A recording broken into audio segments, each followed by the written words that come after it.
Hey, it's Sonia, and welcome to the SmartUp podcast. If you want to learn about visibility, personal branding, influence, and more importantly, if hard work is a myth, then this episode is the best that you could have clicked on to get yourself this information. Now, my guest on today is one of Asia's most respected leadership communication coaches that there is, and I have just learned so much from it, quite literally. You'll also learn the OCEAN acronym, and I truly just can't wait to present him to you. So without further ado, let me present to you Warwick Dan Fahy. Now, he went from TEDx stages to boardrooms worldwide, and he has spent more than 2 decades helping leaders move from invisible managers to visible, high-impact communicators. With over 3,650 coaching sessions, workshops, and keynotes across Asia for clients like Microsoft, Coca-Cola, HSBC, Rolls-Royce, and Unilever, Warwick brings a rare combination of psychology, performance, and communication mastery to the whole leadership space. He's the author of the 1 Minute Presenter, Speaking with Purpose, and Influence the Jack Ma Way. He has distilled years of experience into actionable frameworks that leaders can use right away. You're going to get actionable steps and habits that you can implement in your life starting today. Now, his programs have been recognized globally, earning a Brandon Hall Gold Award with Jardine. Now, his programs have been recognized globally, earning a Brandon Hall Gold Award with the Jardine Matheson and an ATD Excellence in Practice Award with Burberry. Today, Warwick equips leaders and executives to become more visible, promotion-ready professionals who speak with clarity, connect across cultures, and project credibility when it matters most. Welcome on the SmartUp podcast. Hi, Sonia. Great to be here. If you can talk directly with a person listening, what are the top 3 most important takeaways from our discussion today that the listener won't want to miss? Yeah, thank you, Sonia. I think a really good question there.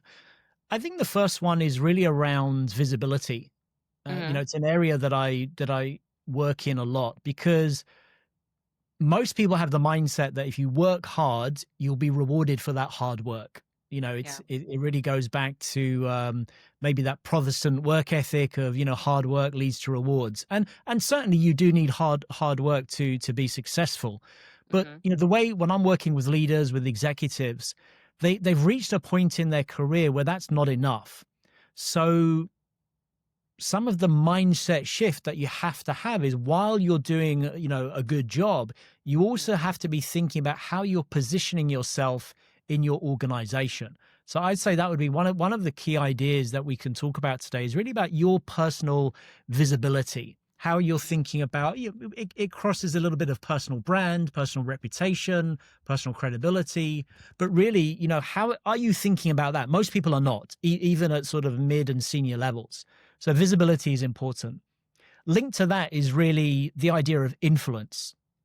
And again, there is sort of a mindset that people have. If you do, my work is good enough, if my product is good enough, people will come and buy it. And sure, absolutely. But unfortunately, we live in a world of abundance. We have overload of information. We have like an overload of brands. It's such a red ocean.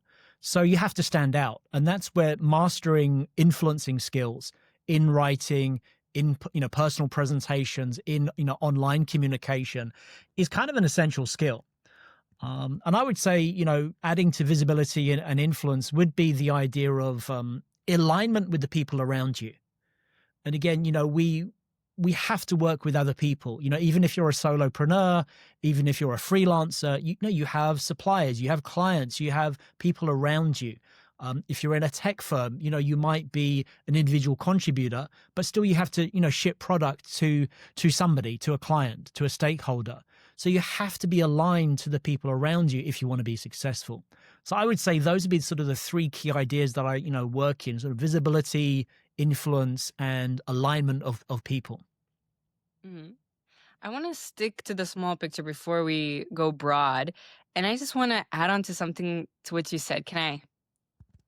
Yeah. So Jason Greystone just wrote a book called Always Free, and it's all around the idea that hard work is a myth and that actually intentionality and knowing what your goals are and working purposefully every day towards that is more important than just being busy all the time. And with that being said, I want to ask you, what is one way we can stay aligned with the people around me? The person listening right now to us, whether we're in the car or we're, in their headphones while they're running, what is one way that they can implement this into their life tomorrow? The idea of being aligned to people around you. Yes.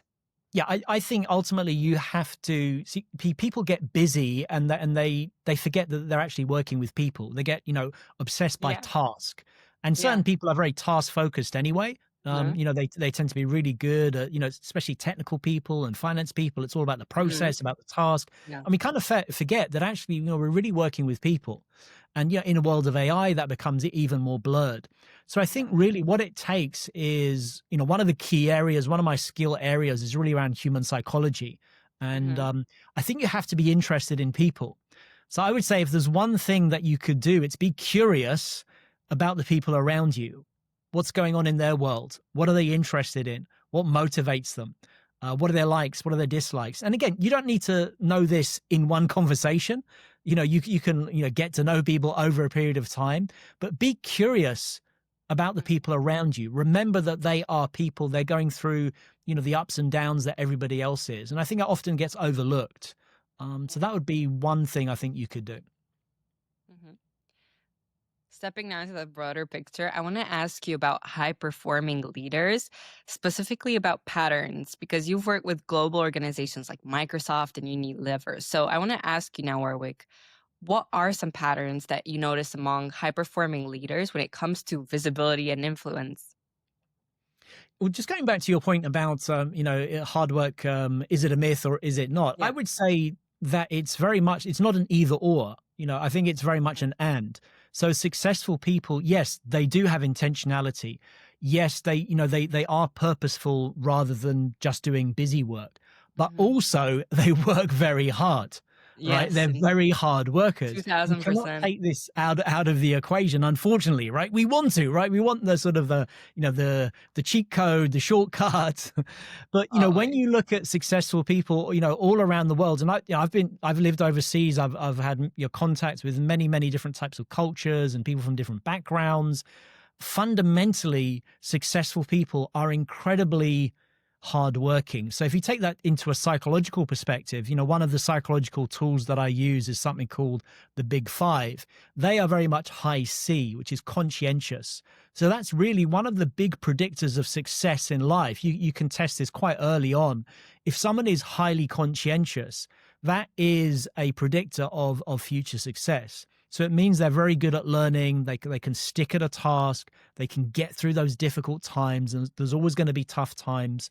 One of my mentors talks about the tough times as, chewing glass, right? You're going to go through those really difficult times where it's Mhm. not pleasant at all. Successful people will find a way to get through that. Now, it could be that they're conscientious, but they're probably also doing something else. Going back to your question about alignment, they're Mhm. building strategies with stakeholders. They're getting to know not only their managers or the level above them, but there's what we call skip level. They're building relationships with people at the regional, at the global level. So in other words, what that does is it opens up channels of communication which they might not use that frequently, because you might say, well, look, is that appropriate that I'm suddenly communicating with my manager's manager? Mhm. It might be for certain times, but really getting strategic about building relationships. I think right now on LinkedIn, you have great opportunities to do this. Like if you're in a Yeah. large global organization, one of the things I encourage, particularly the executives I work with, is, map out those stakeholders. Who are Mhm. all the people, not only at your level in your country, but what about the regional level? Do you have all the connections at the regional level? You might not need them now, but start getting to know them. What about the globe? If you've met somebody who's come in on a global meeting or you've had an annual event, really just Mhm. connect with all those people. You can build up that what you might call a passive network, but at least it's there. They know you. They've heard of your name, and that's influence as well, right? It's influence by association. It's influence by affiliation, and that can be very powerful for that crucial meeting that happens once every 2 years. That might be sort of go no go for your next promotion, where you can then drop that line before the meeting and say, hi John, we met 6 months ago in Bali at our annual meeting. I just had a quick question about this high stakes presentation next week. Here's a couple of quick asks. That could be the crucial difference. So, successful people are really good at building up that alignment, building up that strategy with people, and then, leveraging that at key moments. So it's not about, going around your manager's back. It's not about sort of like, I've got to talk to this person every day, every week, but it's just those crucial moments. And if someone's been in your LinkedIn network for 6 months or 12 months and you've commented on their posts and, you have that sort of, that warm connection, they probably are going to respond to you if you're working for the same company. So I think that's what successful people are quite good at doing. They have a long-term orientation, to building strategy, to building their influence and alignment. For the people listening right now, I want to take you back to the big five. You've mentioned high conscientiousness. What are the other four? So the way to remember the big five is OCEAN. That's the Ocean. acronym, OCEAN, OCEAN. So O is openness to experience. So, these are people. So like myself, I'm quite high on openness to experience. I've traveled. I was born in London. My family are Irish, but I've traveled, to 40 or 50 countries. I've lived more than half my life outside of my home country. So I'm open to new experiences. Think I'm naturally curious. That's been quite helpful, to sort of live in diverse cultures. So you want to have an openness to experience. C is a conscientiousness, which you talked about. E is the extroversion. So that comes up in many different personality assessments like MBTI, how extrovert you are. A is agreeableness. How agreeable are you? And you think about those people that are just very warm. They remember your name. Yeah. They remember your brother's name. They remember your pets' names. Some people are just really good at that. They're highly warm and agreeable. Some people, you've been on a conference call with them, every 2 months, and every 2 months they forget your name and where you come from. We've all been there, right? So how agreeable are you? And, being warm and agreeable is particularly important because a lot of our communication is done in cold media, and cold media, things like emails, texting's a little bit warmer, but when in a company, a corporate environment, you're doing a lot of like email exchanging, it's quite cold. So if you're able to enhance that with a warm personal relationship, being agreeable, that's really important. And the N is neuroticism. Now, when you hear a word like that, yes, it's a very psychological word. We often sort of have, a negative term for it. We sort of mainstream, what does neurotic mean? But actually all it means is how sensitive or how attuned are you to emotions? So I'm quite high on N. So that, I'm kind of like quite highly attuned to emotions around me. So as a coach, that's incredibly valuable because when I'm listening to someone, I'm not only hearing their words, but I'm kind of feeling how they're feeling. I have high empathy. I'm able to sort of understand what's going on behind what they're saying. So being really, highly attuned to the environment, highly attuned to what someone's feeling and experiencing can be a superpower. So of course, all of those have pros and cons, as you know, but in terms of a personality assessment, the big five is probably the most robust psychologically. And, it was designed by psychologists, unlike MBTI and some other ones. And it's really been, tried and tested. So it's a really solid personality assessment if you're interested in that. Sounds very interesting. And I want to take you now into the world of communications because everyone, whether they are conscious about it or unconscious, have to communicate with people on a daily basis. And many leaders actually struggle with their message delivery. I want to ask you now, Warwick, what's one way that they can communicate and how they can fix what's missing in their delivery? Yeah, it's a really good question, and it is something that comes up time and time again, particularly I work a lot with people from technical backgrounds, from finance, from IT, from engineering. And, the problem with people from those backgrounds is they know too much, so they say too much, and the reason why they do that is they feel like they think about how do I get credibility? Well, I get credibility by showing how knowledgeable I am. And sure, if you're presenting to other engineers and, like it's a very similar background to you, that might be a good way of doing it. If you're sharing code lines and you're going through that, absolutely, that's an appropriate response. The challenge becomes when you're now presenting up. So you're a technical person, but you now need to present up a level or out to a client, out to a stakeholder. You're at a conference, you've got to speak to a more general audience.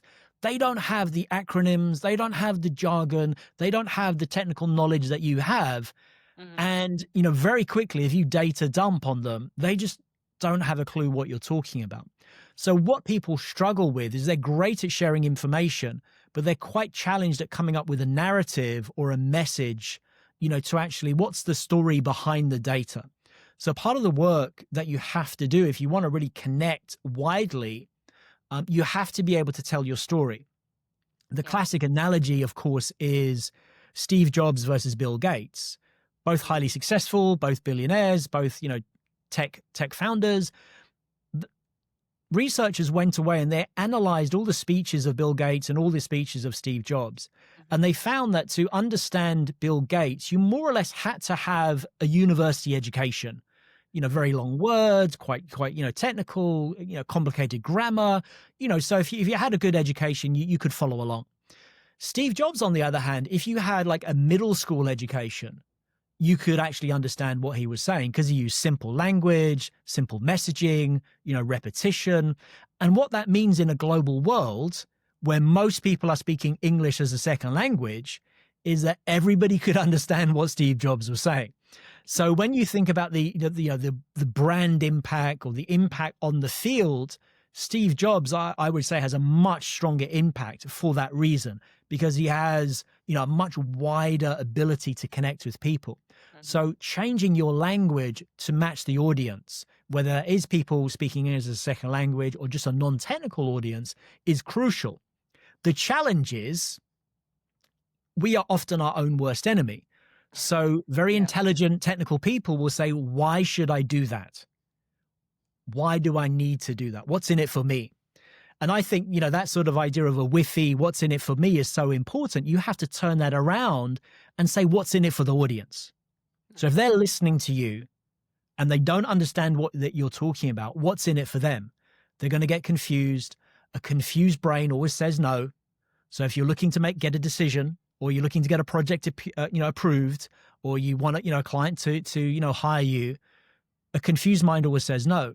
So you really have to think about what is your purpose. And for technical people, they do get it. I think, they do understand the importance of communication, but there's a very clear process they have to go through to really come up with a narrative, behind their data and behind their technical knowledge. And some people get it and some people don't. Mhm. I want to talk about this analogy between Steve Jobs and Bill Gates and Yeah. expand on the fact that you talk about moving from invisible managers to visible leaders. Yeah. And I want to talk about this transformation, specifically about what does it look like in practice to you?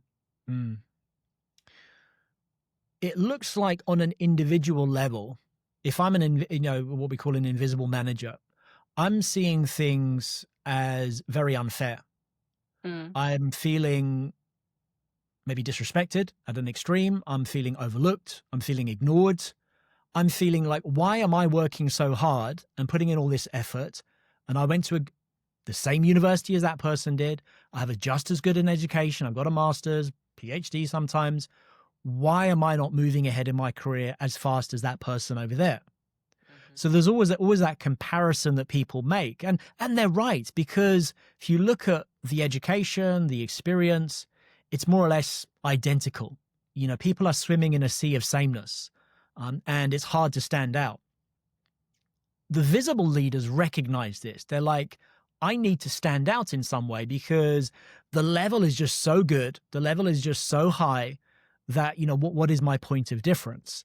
I don't know if you're into sports, but if you kind of look back at even the best football teams from the 1970s and you look at their skill levels and you look at a fourth division game in England or in Germany today, that fourth division team could easily beat a top team from the 1970s. Their fitness is much higher. Their sports nutrition is much higher. Their strategy is much higher. Their ability to cope under pressure is much higher. There's no way that even a top team in the 70s could be even an average team today. It's just not possible because, that level, that quality level is so much higher. So how do you stick out? So you have to be visible. You have to be seen by the right people. And this doesn't mean, see, people interpret that as, why should I brag about myself? Why should I, there's always that analogy of, the tall poppy gets cut down or the nail that sticks out gets hammered. Every culture has a version of that saying. And, there's a reason for that. I mean, we are a social, we're a social animal, aren't we? We survive by being social. So we have that reluctance to really want to stick out. But we're talking about strategic influence here. It's really about building connections so people see that hard work that you're doing. We're not saying fabricate what you're doing or sort of exaggerate it. We're just saying let the right people see what you're doing. Because and what that often means, as I mentioned before, is just having the connection to different people, a much wider network than you actually need right now. You should always be thinking 6 months, 12 months, 18 months from now, who should I be making a connection with if I want to get that next promotion? It's not the people right next to me. These are the people I need, to do my work today or to get ahead for the next quarter. What about 6 months, 12 months from now? You need to start thinking about, what does that look like? Do I have any regional coverage? Because I want to go from local to regional. If I'm in a production facility, who are those regional players that I should be building a connection with? And then what's in it for them? Like, why should they even want to, have a connection to you? And it's of really sort of taking that service mindset. This one of the ideas we talk about, in the Wheel of Influence, we talk about the inner core. We really talk about, working on your values, working on fundamentally the best leaders are, they lead by service. You think of like Howard Schultz from Starbucks, he's at his heart, he's a very human-focused, service-driven leader, very highly valued service-driven leader. And he had a huge impact on the organization. Even someone like Jack Ma, who I wrote a book about, who runs an e-commerce company. And, e-commerce companies, are not seen as very, very, warm and fuzzy places, really.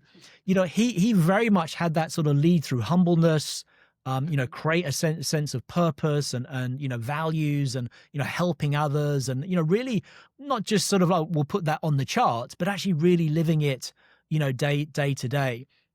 And, sort of, going out there and connecting with people. So to have that service mentality, that service leadership, which is very much like the, leadership without authority mindset, is incredibly important. And I think anybody at any level in the organization can do this. If you're in business development, if you're a young executive, start serving the people around you. Be of value, be of service. Don't try and sell things. Of course, you want to sell things, but the way you sell things is of being of service. Now, that does require a more long-term mindset. And that can be challenging sometimes, let's be honest, right? Because we're under pressure to deliver numbers. So, sometimes we have to balance this out. But fundamentally, I think, that those leaders are very good at that service mindset and not only living it, but being that role model and then, passing down that message throughout their organization. Mhm. And that idea of being of value and being of service actually links a lot to Ron Kaufman's work about uplifting service and, being of value to others and taking that step to actually understand the other person's needs and know where to act from. And this links a lot into mindset, where, your approach is actually backed by psychology and performance science. So I want to know, how exactly can the person listening right now can incorporate mindset and behavior change into helping them become a more confident communicator? Mm. Yeah, it's a really good point. So one of the things that people often come to me, I can't remember how many times people have said, I just want to be more confident. If I had this magic thing called confidence, then I'd be so much better. And in a way that they're kind of treating confidence like an input, right? So here's an input, confidence, the output is better performance, but they've got it completely backwards, because confidence is the output, and it's the output of numerous repeated action and failure, if we're honest. So you only get confidence by failing. So that can be difficult for people to confront, because no one wants to fail. No one likes to be thought of as a failure. But really, the way I think of it as someone focused on behavioral change is your identity is separate from your behavior. So when you fail at doing something, it doesn't make you a failure. It just means you haven't mastered this thing yet. You're failing at this thing over here, but you're still a good person. And people find that difficult because, particularly at work, people's work becomes their identity.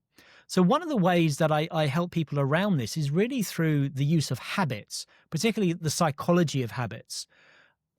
Personally, I discovered this myself. I'm an endurance athlete. So I for about almost 20 years now, I've been doing triathlon, and over the years I've done Ironman and half Ironman, and I do trail running, and I'm getting ready for a 10K open water swim right now. And whenever you're doing endurance sports, it really is just a game of consistency. It's really about, can you train for long enough without getting injured, without breaking down, without getting stressed out, so that then you can build up that capacity within you to then go and do that on the endurance day. And really, like any endurance sports, if you hear someone talking about their marathon, often the conversation, if they're new to endurance, running, for example, they say, "Oh, the first half I was going so well. I ran the first half marathon. It was going wonderful. I was ahead of my PB, and everything was going really well. And then 6K to go, I broke down, and I've even had people like pass out and wake up in hospital and that sort of thing." So really what they underestimated was, like, what is the nature of that endurance race? And really, when you come back and you bring this back to the business world, it's really about encouraging people to take very, very small actions on a very, very consistent basis. So we will overestimate what we can get done in 1 month or 2 months. We'll have very, very high expectations. We go to the gym, or we're learning a new skill. I'm going to do all this in 30 days.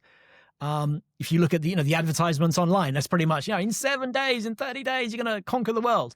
Right. I mean, there's nothing wrong with, getting motivated behind a goal and purpose and to do that. But that often leads to breaking down. We get stressed out if we don't succeed, or we just break down our body. It's kind of quite stressful to learn something in such a short period of time. We don't fully integrate it in our lives. It becomes a lumpy thing that then we ignore. And we really underestimate, if we took a longer timeline, like 6 months or 12 months, or 18 months even, for, developing a career, and we just did small things on a daily basis, we could have a huge impact. So, when I'm doing endurance sports, I always say to someone, just run for 15 minutes a day. Yeah. Do that for 3 months and see how you're going after 3 months. And, I was doing that over the summer. I'm getting ready for a 10K, and I was like, well, how do I build up? Should I do longer and longer sessions? But I did the opposite. I actually cut down my sessions, shorter and shorter, but I just did it every single day. So before I was swimming 3 times a week, now I'm doing it 6, 7 times a week. So actually my volume is going up, but every individual session is very easy to do because it's so much shorter. So it's the same thing with developing a skill. If you were wanting to build your network, you're like, oh my goodness, I need to build a network. I need to build a network. I need to have, 500 people on LinkedIn, or 1,000. Yeah. And you rush around trying to do that, in 30 days. You're going to give up. You're going to get bored. It's stressful. You're going to have too many connections to work with. Okay, well, look, let's take an 18-month view.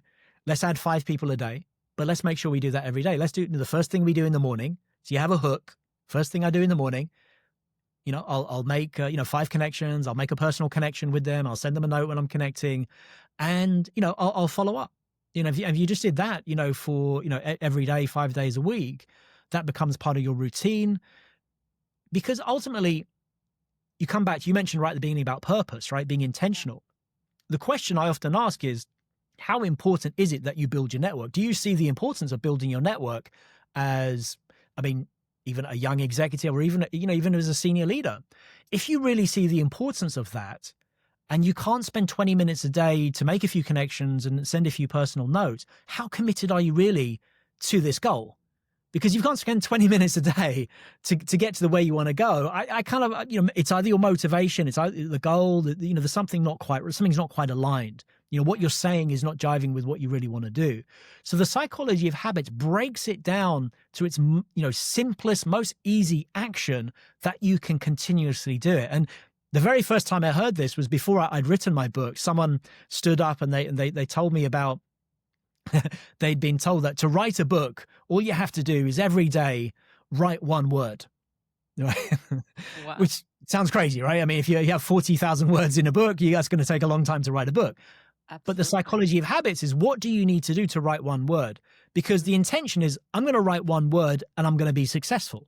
So you get that payoff psychologically. But what do you need to do to write one word? You got to sit down at your computer.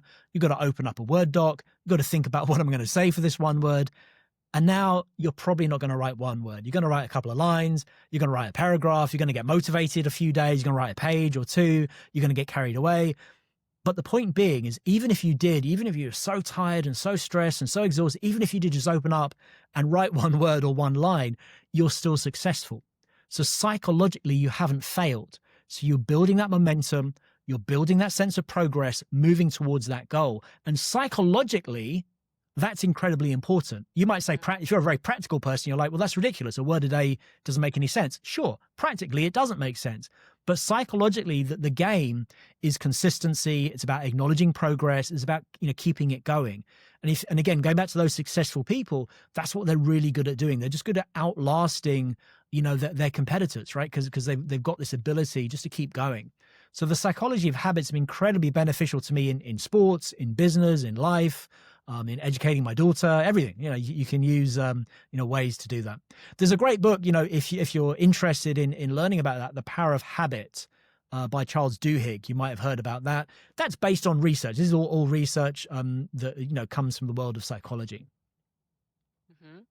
And I think that plays on to such an important thing, because you've just been talking to me about how if we want to have that successful life, then we have to set up our environment for success. So you've just been telling me, well, for some people, writing a word a day is completely irrational, but actually, if you take the time to actually sit down at your desk, open your laptop, open that Word document and sit down, you're more likely, as you just said, to write over a paragraph. And I want to link this on to my age. And if you had to coach people like me at 17, at the very beginning of their journey or career before they went to university, what would be 3 pieces of advice to carry me through, to achieve that success? You've talked to me about the wheel of values. Is that linked to this? Well, it's slightly different because the wheel of influence, I call it, is more related to sort of leadership communication. But I think also what we could talk about is certainly one thing that you're doing is you're taking action and you're being proactive. And I think those two things going hand in hand is very powerful. So the idea of taking action, because the challenge is nowadays, we have social media, we have so much information. Yeah. People will look at a video or they'll look at, somebody speaking, and they'll sort of almost by osmosis, we call this emotional contagion. They almost feel like that person's success is my success, or by listening to someone do something, that means I'm kind of doing it too. And sure, you can get inspired, you can get influence, you can sort of have a role model, but ultimately you have to take that action. You are never going to understand what it means to build out a personal network if you don't sit down and you actually take action on it every single day. So I think one of the things that you're doing, which is amazing, is you're really taking that action, you're really being proactive, and you're learning because I'm sure you get a lot of people ignoring you. I'm sure you get a lot of people saying no thanks, or who are you, or you get a lot of knockbacks, and learning to overcome. So one of my first jobs, when I really started, I founded a tech media company in my early 20s, and the thing I really learned when I was doing business development was just getting rejected time and time again. In the moment, it's horrible. But I know you don't really talk about character building that much in today's education, but it teaches you a resilience. It teaches you a persistence, because when you go through all those setbacks, and then you get to that point where you actually, you get the client, you get the contract, you have the breakthrough, you get success, you feel so much better. And you really feel that you deserved it, and you reward, that reward is much more valuable. The idea of delayed gratification, again, in today's social media age where everything's like click, scroll, swipe, Almost delayed gratification has gone out the window. But it's really a fundamental and again, this is the marshmallow experiment proved this, is like that if you are able to delay that gratification, that has a very high correlation to future success in life. So I think those sorts of things about taking action, being proactive are incredibly important. I would also, and I think, perhaps related to what you're doing, in the field that you're doing it. And I think this is an essential skill. I've been talking about this recently, as we're going into this world of AI, is, what are going to be the key skills that you need to have, right? I mean, ultimately, it's going to be human plus AI is going to be the people that you're really competing with. You need to have, I think, a sense of entrepreneurship, that ability to take risk. And risk taking is not something that is promoted. So, I live in Asia, and, even within Asian countries where, even the very good, very good entrepreneurially, but, certain, like Singapore is often held up as an example of, very successful country and very, very good at, sort of, but if you talk to people in Singapore, the risk taking they're very risk averse. And often, like, the moves that they make are often government led and government driven. The government open the door and then the people go through. So that sense on an individual level of being a risk taker. And again, where are all the big tech companies? There's none in Europe. Like, why are there no big tech companies coming out of Europe? It's because the ability, the attitude towards risk and risk taking. In America, taking risk and failing is seen as a notch on your belt, right? It's like, oh, great, you went bankrupt. Whereas in other parts of the world, it's shame and don't show your face again. So I think that ability to understand entrepreneurship and risk taking and being, sort of, we talked about service and sort of, attuned to the market and pivoting around that because things are changing. I think those skills are incredibly important. So it doesn't have to be in business, but, I think finding a way for you to take because everyone says, like, follow your passion, which is okay to a degree. But the problem about following your passion is, can you turn that into a commercial, entity? Is that something that you're able to do? And often the thing about following your passion, if you do turn it into something commercial, you often end up hating it because then it becomes a business and it's not your passion anymore. So I think you don't have to follow your passion into a business. I think it's good if you find some elements of doing that. But I think, taking action, being proactive, entrepreneurship, those would be three really solid ones to get you going. Mm-hmm. So then it's the perfect moment to dive into your book, Influence, the Jack Ma Way. And I want to ask you about this, particularly what can business leaders from Jack Ma's unique communication and leadership style do to incorporate it into their life? Well, I think that the funny thing about Jack Ma, or the amazing thing I think about Jack Ma, is that he doesn't have a technical background. And, he, co-founded, I think it was about 17 or 18 co-founders. So it was quite a big, a big pool of co-founders. But he didn't have any technical background at all. Now, if you look at, there's no US company where the founder doesn't have a tech background. They're all coders. Yeah. So that in itself is remarkable. And, the reason why he sort of became the figurehead is because of all the failures that he went through in his early career. And, he's turned it into a narrative, into he's a great storyteller. He's very humorous and engaging. But, he was saying, if 18 people put in an application to McDonald's, 17 people would be accepted and he'd be rejected. Or, he had all these stories about, sort of he would apply and everyone get hired except him. And, he had this idea of just sort of being really resilient, failing, but being open to experience. You talk about open to experience. A lot of Jack Ma's influence comes from America. A trip he went to America, he first saw the internet. He talks about, the first word he put onto the internet was beer, and he has a very engaging style of doing that. So I think, he really was someone who was, fantastic at communicating the vision of the organization and really sort of like getting people together behind that. And being so humble and so open to his own failures in a way that the US, look at all the US, top tech companies, they don't talk about their failures, really. Do you hear Mark Zuckerberg talking about his failure that much or Cook or, and any of those guys, they're never really talking about their failures that much. Whereas for Jack Ma, it was a badge of honor. I think culturally in China, that endeared him, to people here. And the fact that in their early days, Alibaba didn't charge any of the SMEs that they were serving. So he would often be in a restaurant and an entrepreneur would come into the restaurant and say, Mr. Ma, you're not charging us anything for this wonderful platform. I've grown my business internationally. I'm making so much money. Here, let me buy you dinner. You don't have any money, So you'd have these sort of stories about how people would be, feeling sorry for him because they weren't charging anything initially. So, I think that sense of really telling the story, and again, it was very focused on helping SMEs sell more product around the world. Very focused, but done in such a unique and engaging way. Mhm. Warwick, I have a challenge for you. What do you say? Are you up for it? Always up for challenges. Always up for challenges. Love the spirit. Mm, Then mm. the challenge I have for you is a 60-second challenge where you're going to pitch the influence, the Jack Ma way, to the person listening right now as to why they should read it. The problem with leadership or learning about leadership is you listen to someone's story and it's quite hard to replicate.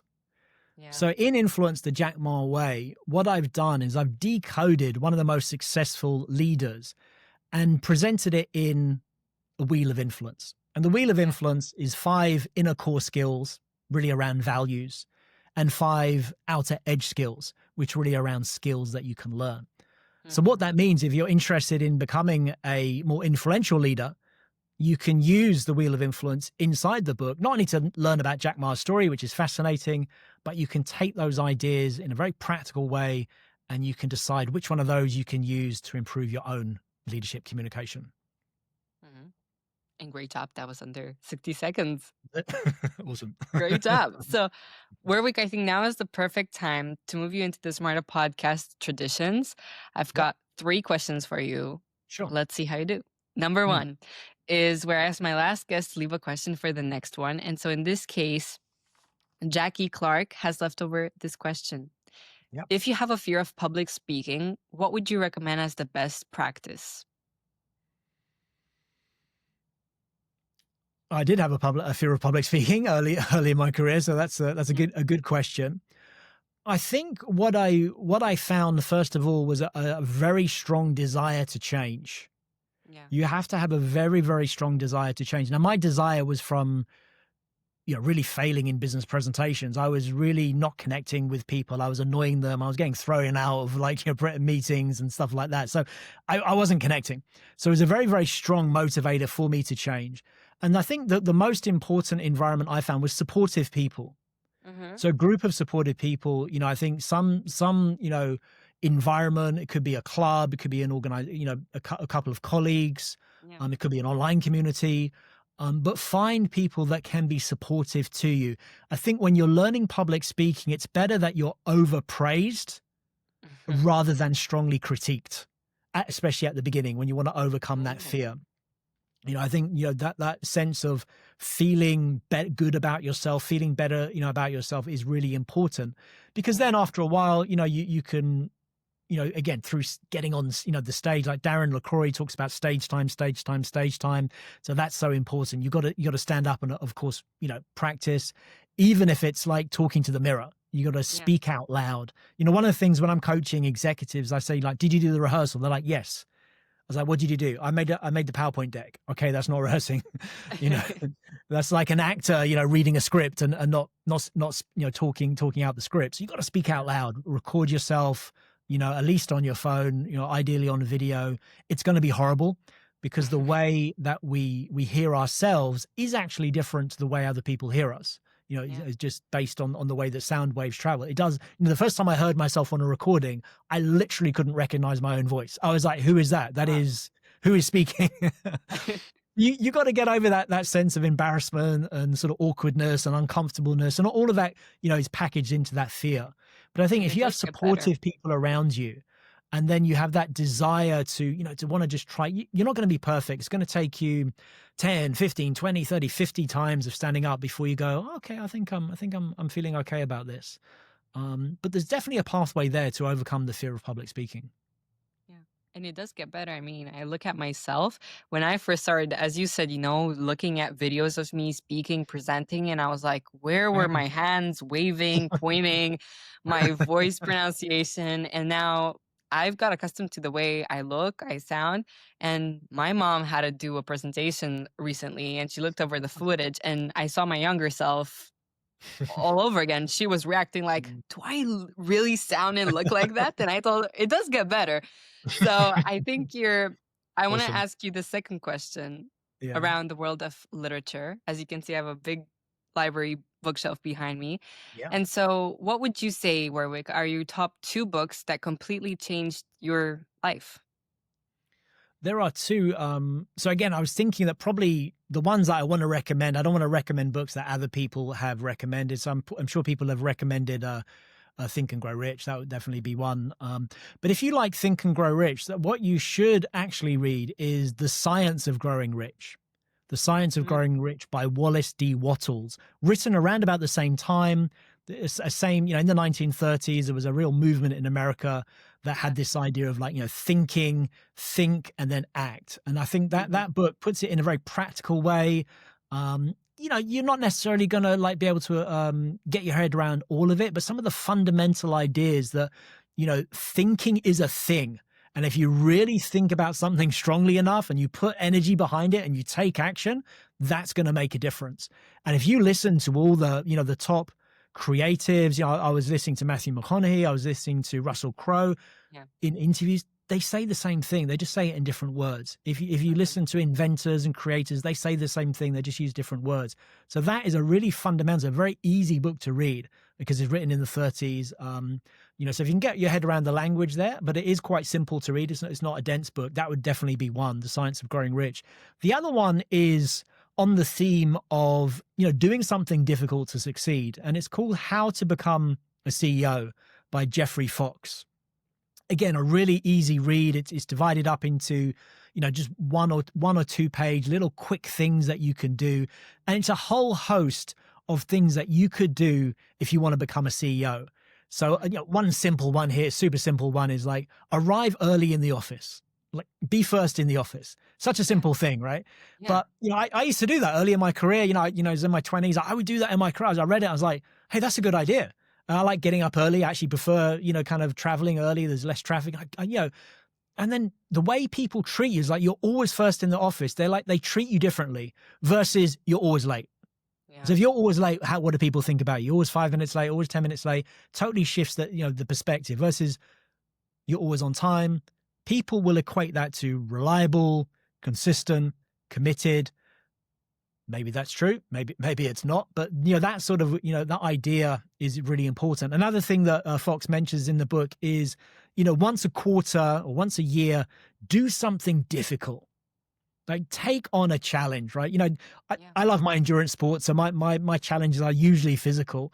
They don't have to be. Uh, it could be learning something, learning about AI. It could be reading English, reading all the works of Shakespeare. It could be things like that. Learning to write in an engaging way in the world of AI. Writing skills are not going to become less important. They're going to become more important because people are going to very quickly suss out what AI writing is versus human writing. And there's still going to be a demand for people that can write in a very engaging human way. Now, maybe eventually AI masters that as well. But for now, there's still quite a big gap between what AI can do and what a human person can do. So writing skills are not going away. So whatever it is, like choose something that's difficult, that's challenging, work on it, see it through, complete it to some degree. Those kind of ideas came from that book, and I think those are fantastic. Hmm.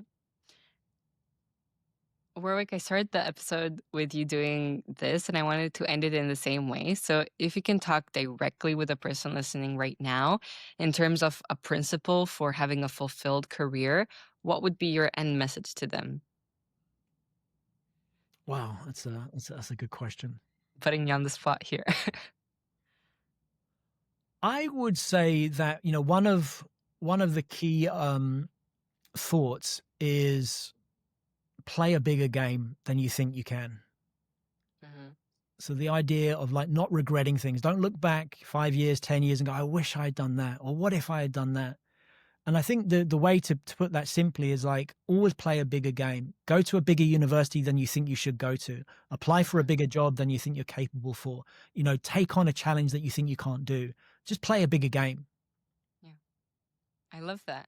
Especially, with all the milestones coming in life, like you mentioned, university, that new job.